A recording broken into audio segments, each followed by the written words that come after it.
ಭೇಟಿಯಾಗಿದ್ದೀರಾ, ಏನೆಲ್ಲ ವಿಚಾರ ಚರ್ಚೆ ಆಯಿತು ಸರ್? ಮೊದಲನೇದಾಗಿ ನಾನು ಡೆಲ್ಲಿ ಪ್ರವಾಸ ಮಾಡಿದ್ದು ಸಂಪೂರ್ಣವಾಗಿ ಖಾಸಗಿ ಕೆಲಸಗಳಿಗೆ,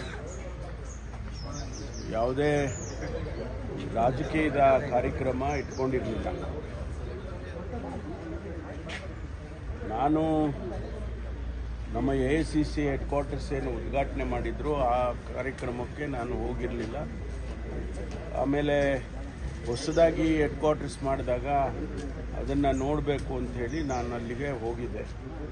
ಆ ಸಂದರ್ಭದಲ್ಲಿ ನಮ್ಮ general secretary headquarters Venugopal ಅವರಿದ್ದರು, ಅವ್ರನ್ನ ಮಾತಾಡಿಸ್ಕೊಂಡು ಬಂದೆ. ಅಷ್ಟು ಬಿಟ್ಟರೆ ಬೇರೆ ನಾನು ಯಾರಿಗೂ ಭೇಟಿನೂ ಮಾಡಿಲ್ಲ. ನಾನು ಯಾವುದೇ ರಾಜಕೀಯದ ಅಜೆಂಡಾ ಇಟ್ಕೊಂಡು ನಾನು ಹೋಗಿರಲಿಲ್ಲ. Thanks to all of you.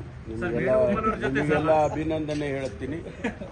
ನಿಮ್ಮ ದೃಷ್ಟಿಕೋನದಲ್ಲಿ ವ್ಯಾಖ್ಯಾನ ಮಾಡಿದ್ದೀರಾ, ಧನ್ಯವಾದಗಳು. ಆದರೆ ನಾನು ಅಂಥದ್ದು ಯಾವುದೇ ಬೆಳವಣಿಗೆ ಇಲ್ಲ, ನಾನು ಅಂಥದ್ದು ಯಾವುದೂ ಕೂಡ ಅವ್ರ ಜೊತೆ ಮಾತನಾಡಿಲ್ಲ. ಮುಚ್ಚಿಡೋ ಅಂಥದ್ದು ಏನಿಲ್ಲ ಇಲ್ಲಿ. ನಿಮ್ಮ ಹತ್ರ ಮಾತಾಡಿ ಅಥವಾ ಜನಸಮುದಾಯಕ್ಕೆ ಗೊತ್ತಾಗುವಂಥ ವಿಚಾರಗಳೇ ರಾಜಕೀಯ. ಆದ್ದರಿಂದ ಮುಚ್ಚಿಡೋ ಅಂಥದ್ದು ಏನೂ ಇಲ್ಲ. ನಾವು ಒಂದು ವೇಳೆ ಆ ರೀತಿ ಏನಾದರೂ ಮಾತನಾಡಿದರೆ, ಆ ರೀತಿ ಅಜೆಂಡಾ ಇಟ್ಕೊಂಡು ನಾನು ಹೋಗಿದ್ರೆ ಅದನ್ನು ನಿಮ್ಮ ಜೊತೆಯಲ್ಲಿ ಹಂಚ್ಕೊಳ್ಳೋಕ್ಕೇನು ನನಗೇನು ಅಂಜಿಕೆ ಇಲ್ಲ. ಆದರೆ ಅಂಥದ್ದು ಯಾವುದೂ ಕೂಡ ಅಧ್ಯಕ್ಷರ ಬದಲಾವಣೆ ವಿಚಾರ ಇರ್ಬೋದು, ಮುಖ್ಯಮಂತ್ರಿಗಳ ವಿಚಾರ ಇರ್ಬೋದು, ಅವೆಲ್ಲವನ್ನು ಕೂಡ ಯಾವುದನ್ನು ನಾನು ಎಲ್ಲಿಯೂ ಮಾತನಾಡಿಲ್ಲ. ಇದು ನಿಮಗೆ ಅದು ಗಮನಕ್ಕೆ ಇರಲಿ ಅಂತೇಳಿ ನಾನು ಹೇಳೋದಕ್ಕೆ ಬಯಸ್ತೇನೆ. ಮತ್ತು ಇಲ್ಲ, ಯಾವುದನ್ನು ಮಾತಾಡಿಲ್ಲ ಅಂದರೆ ಅದು ಬರಲ್ವಲ್ಲ. ಶೋಷಿತ ಸಮಾವೇಶ ಮಾಡೋದ್ರ ಬಗ್ಗೆನೂ ಕೂಡ ನಾನು ಮಾತಾಡಿಲ್ಲ, ರಾಜಕೀಯನೇ ಮಾತಾಡಿಲ್ಲ. ನಾನು ಕರ್ಟಸಿ ಕಾಲು ಅಲ್ಲಿ ಇದ್ದಾರೆ ಅಂತ, ನಾನು ಹೋದಾಗ ಯಾರ್ಯಾರು ಜನರಲ್ ಸೆಕ್ರೆಟರಿಸ್ಗಳಿದ್ದಾರೆ, ಹೊಸದಾಗಿ ಕಚೇರಿ ಇದೆ, ಭಾಳ ಚೆನ್ನಾಗಿ ಮಾಡಿದ್ದಾರೆ, ಯಾರಿದ್ದಾರಪ್ಪ ಅಂತ ಕೇಳಿದಾಗ ಅವರು GSO ಇದ್ದಾರೆ ಅಂದರು. ಸ್ವಾಭಾವಿಕವಾಗಿ ನಾವು ಅವ್ರನ್ನ ಭೇಟಿ ಮಾಡಿ ಒಂದು 10-15 ಮಿನಿಟ್ಸ್ ಕೂತ್ಕೊಂಡು ಮಾತಾಡ್ಕೊಂಡು ಬಂದಿದ್ದೇನೆ. ಆ ರೀತಿ ನನಗೆ ಅಜೆಂಡಾ ಇದ್ದರೆ ನಾನು ಸೋನಿಯಾ ಗಾಂಧೀಜಿಯವ್ರನ್ನ, ರಾಹುಲ್ ಗಾಂಧೀಜಿಯವ್ರನ್ನ, ಅಧ್ಯಕ್ಷರು ಖರ್ಗೆ ಅವ್ರನ್ನ ಎಲ್ಲರನ್ನೂ ಭೇಟಿ ಮಾಡ್ತಿದ್ದೆ. ಅಂಥ ಅಜೆಂಡಾ ನಾನು ಯಾವುದನ್ನು ಇಟ್ಕೊಂಡು ಹೋಗಿರಲಿಲ್ಲ. ಇದು ನಿಮ್ಮ ಸ್ಪಷ್ಟೀಕರಣ ನಿಮಗೆ ಕೊಡೋದಕ್ಕೆ ಬಯಸ್ತಾ ಇದ್ದೀನಿ. ಈಗ ಸಹಜವಾಗಿ ರಾಜ್ಯದಲ್ಲಿ ಆಗ್ತಾ ಇರ್ತಕ್ಕಂಥ ಗೊಂದಲಗಳ ಬಗ್ಗೆ ಪ್ರಸ್ತಾಪ ಆದೇ ಆಗುತ್ತೆ ಸರ್, ಅನೌಪಚಾರಿಕ ಚರ್ಚೆ ಸಂದರ್ಭದಲ್ಲಿ. ಇಲ್ಲ, ಅಂಥದ್ದು ಯಾವುದು ಮಾತಾಡಿಲ್ಲ ನಾನು. ಅದನ್ನು ಮಾತಾಡಿದರೆ ನಿಮ್ಮ ಹತ್ರ ಮುಚ್ಚಿಡೋದೇನ್ರಿ? ಮಾತಾಡಿದರೆ ಮಾತಾಡಿದ್ದೀನಿ ಅಂತ ಹೇಳ್ತೀನಪ್ಪ. ನಿಮಗೆ ಅದರಿಂದ ನಿಮಗೂ ನಮಗೂ ಏನು ವ್ಯತ್ಯಾಸ ಬರುತ್ತೆ? ಎಲ್ಲವನ್ನೂ ಓಪನ್ ಆಗಿ ಹೇಳಕ್ಕಾಗಲ್ವಲ್ಲ ಅಂತ ಹೇಳ್ತೀವಿ. ಅಲ್ಲ, ಎಲ್ಲವನ್ನೂ ಓಪನ್ ಆಗಿ ಹೇಳಕ್ಕೂ ಆಗಲ್ಲ, ಅದು ಬೇರೆ ವಿಷಯ. ಆದರೆ ನಾ ಮಾತಾಡೇ ಇಲ್ವಲ್ಲ. ಇಲ್ಲ, ಆ ಥರ ಆಗಲ್ಲ. ನಾನು ಮಾತಾಡಿದರೆ ಮಾತಾಡಿದೆ ಅಂತ ಹೇಳ್ತೀನಿ, ಅದರಲ್ಲಿ ಏನಿದೆ ಸರ್? ಇನ್ನೊಂದು ಸರ್, ಕದ್ದು ಮುಚ್ಚಿ ಮಾಡೋ ಅಂಥದ್ದು ಏನಿಲ್ಲ. ಈ ಪೊಲೀಸದ್ದು ವಯೋಮಿತಿ ಸರ್ 27ರಿಂದ 33ಕ್ಕೆ CM ಈಗ ಆಲ್ರೆಡಿ ಹೇಳಿದಾರಂತೆ. ಬಟ್ ಇವತ್ತು ಕ್ಯಾಬಿನೆಟಲ್ಲಿ ಏನಾದ್ರು ಚರ್ಚೆ ಆಗ್ಬೋದು ಸರ್? ಇಲ್ಲ, ಸಬ್ಜೆಕ್ಟ್ ಯಾವುದು ನಮ್ಮ ಇಲಾಖೆದು ಯಾವುದು ಸಬ್ಜೆಕ್ಟ್ ಇಲ್ಲ ಇವತ್ತು. ಅಡಿಷನಲ್ ಅಜೆಂಡಾದಲ್ಲಿ ಏನಾದರೂ ಬಂದರೆ ಚರ್ಚೆ ಮಾಡ್ತೀವಿ. ಬಟ್ ನಮ್ಮಲ್ಲಿ ಯಾವುದು ಕೂಡ ಆ ರೀತಿ ಸಬ್ಜೆಕ್ಟ್ ಯಾವುದು ಇಲ್ಲ ನಮ್ಮ ಡಿಪಾರ್ಟ್ಮೆಂಟಲ್ಲಿ. ಸರ್, ಮೂಡ ಕೇಸಲ್ಲಿ CM ಅವರಿಗೆ ಕ್ಲೀನ್ ಚಿಟ್, ಬಿಜೆಪಿ ಆರೋಪನ ಮೊದಲೇ ಹೇಳಿದ್ವಿ, ಲೋಕಾಯುಕ್ತ ಇದೇ ತನಿಖೆ ಆಗುತ್ತೆ ಅಂತ. ಸೊ ಅದೇ ಬಂದಿದೆ, CBI ಕೊಡಬೇಕು ಅಂತ ಒತ್ತಡವನ್ನು ಬಿಜೆಪಿ ಮಾಡ್ತಿದೆ. ಅಲ್ಲ, ಅವರು CBI ಕೊಡೋ ವಿಚಾರದಲ್ಲಿ ಈಗಾಗಲೇ ಹೈಕೋರ್ಟ್ ಆದೇಶ ಮಾಡಿದ್ದಾರೆ. CBI ಕೊಡೋ ಅಗತ್ಯ ಇಲ್ಲ, ಲೋಕಾಯುಕ್ತದವರು ತನಿಖೆ ನಡೆಸ್ತಾ ಇದ್ದಾರೆ. 2 ಏಜೆನ್ಸೀಸು ಒಂದೇ ಸಬ್ಜೆಕ್ಟ್ನಲ್ಲಿ ತನಿಖೆ ಮಾಡತಕ್ಕಂಥದ್ದು ಆಗಬಾರ್ದು, ಅದು ಕಾನೂನಿಗೆ ವಿರುದ್ಧ ಅಂಥೇಳಿ ಅವರು ಹೇಳಿದ್ದಾರೆ. ಅದು CBI ವಿಚಾರ. ಅದು ಎರಡನೇದು, ಲೋಕಾಯುಕ್ತದವರು ಕ್ಲೀನ್ ಚಿಟ್ ಕೊಟ್ಟಿದ್ದಾರೆ ಅಂತ ಹೇಳಿದ್ರೆ ಅವರ ತನಿಖೆ, ಹಾಗಾದರೆ ಅವ್ರ ತನಿಖೆನೇ ಪ್ರಶ್ನೆ ಮಾಡ್ತಾ ಇದ್ದಾರೆ ಬಿಜೆಪಿಯವರು.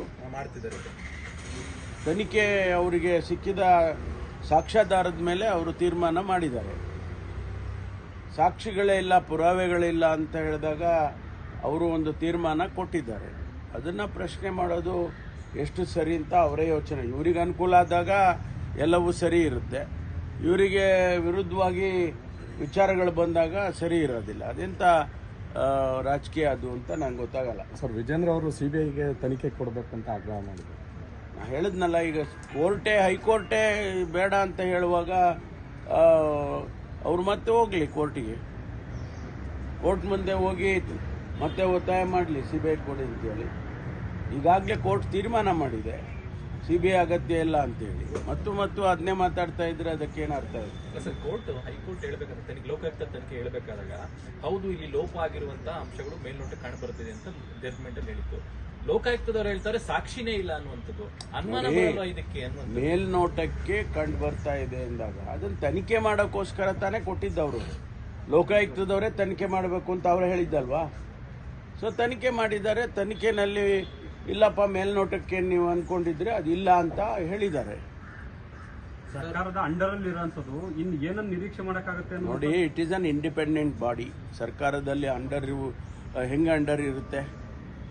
ಏನು ಡೇ ಟು ಡೇ ಅಡ್ಮಿನಿಸ್ಟ್ರೇಟಿವ್ ಇದರಲ್ಲಿ ಅಥವಾ ಅವರ ಕೆಲಸ ಕಾರ್ಯಗಳಲ್ಲಿ ಸರ್ಕಾರ ಏನಾದರೂ ಕೂಡ ಡೈರೆಕ್ಷನ್ ಕೊಡುತ್ತಾ ಅಥವಾ ಸರ್ಕಾರ ಈ ರೀತಿ ಮಾಡಿ ಆ ರೀತಿ ಮಾಡಿ ಅಂತ ಹೇಳೋಕ್ಕಾಗುತ್ತಾ? It's an independent body. Lokayukta is an independent body. Sir, CM 5 ವರ್ಷ ಪೂರೈಸಬೇಕು, CM ಮುಂದುವರಿಬೇಕು ಅನ್ನೋ ದನಿಗೆ ಈ ಒಂದು ಲೋಕಾಯುಕ್ತ ಕ್ಲೀನ್ ಚಿಟ್ ರೀತಿ ಬಲ ತುಂಬುತ್ತಾ ಸರ್? ಅದ್ರ ಬಗ್ಗೆ ನಾನು ಹೇಳಿದ್ನಲ್ಲ, ರಾಜಕೀಯದ ಪ್ರಶ್ನೆಗಳಿಗೆ ಉತ್ತರ ಕೊಡೋದು ಇಲ್ಲ, ರಾಜಕೀಯದ ಪ್ರಶ್ನೆಗಳು ಮಾತಾಡೋದು. ಲೋಕಾಯುಕ್ತ ಕ್ಲೀನ್ ಚಿಟ್ ಅದಾಯ್ತಲ್ಲ, ಅದನ್ನ ನೀವು ಹಿಂಗ್ ಬೇಕು ಹಂಗ್ ತಿರುಗಿಸ್ಕೊಳ್ಳಿ. ಸರ್, ಗೃಹಲಕ್ಷ್ಮಿ ವಿಚಾರಕ್ಕೆ ಸಂಬಂಧಪಟ್ಟಂಗೆ ಹಣ ಸರಿಯಾದಕ್ಕೆ ಫಲಾನುಭವಿಗಳು ಸ್ವಲ್ಪ ಒಂದೆರಡು ಏರಿಯಾನಲ್ಲಿ ಸ್ವಲ್ಪ ನಿಧಾನ ಆಗಿದೆ. ಇಲ್ಲ ಸರ್, ರಾಜ್ಯಾದ್ಯಂತ ಆಗಿದೆ. ಅದೇ ರಾಜ್ಯಾದ್ಯಂತನೇ ಒಂದೆರಡು ಇಲಾಖೆಗಳೆಲ್ಲ ಆಗಿದೆ.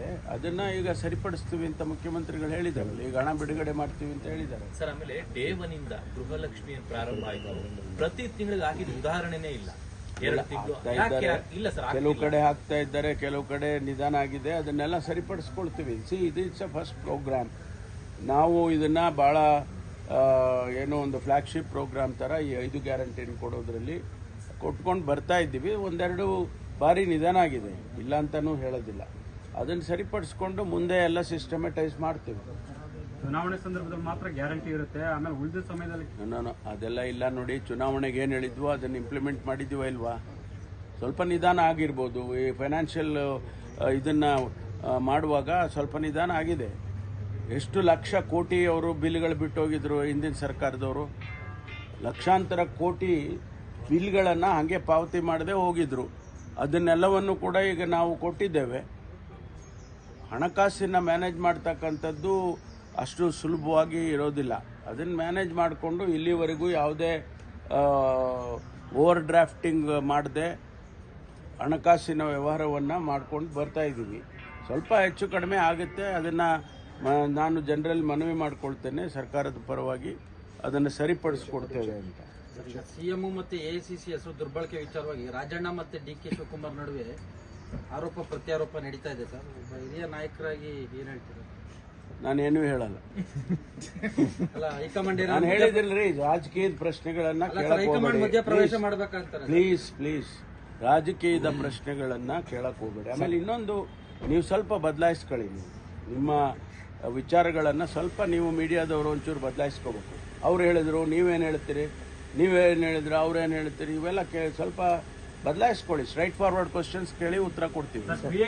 ಅದನ್ನ ನೀವು ಪ್ರತಿಕ್ರಿಯೆ ಬೇಕಾಗಿಲ್ಲಲ್ಲ, ಕ್ರಿಯೆಗೆ ಪ್ರತಿಕ್ರಿಯೆ ಅದನ್ನ ನೀವು ಕೇಳಬಾರ್ದು. ಸರ್, ಈಗ ಶ್ವೇತಪತ್ರ ಮಂಡಿಸಬೇಕು ಈ ವಿಚಾರವಾಗಿ ಪರಿಸ್ಥಿತಿ ಏನಿದೆ? ಮಾಡೋಣ, ಸಂದರ್ಭ ಬಂದರೆ ಮಾಡ್ತೀವಿ.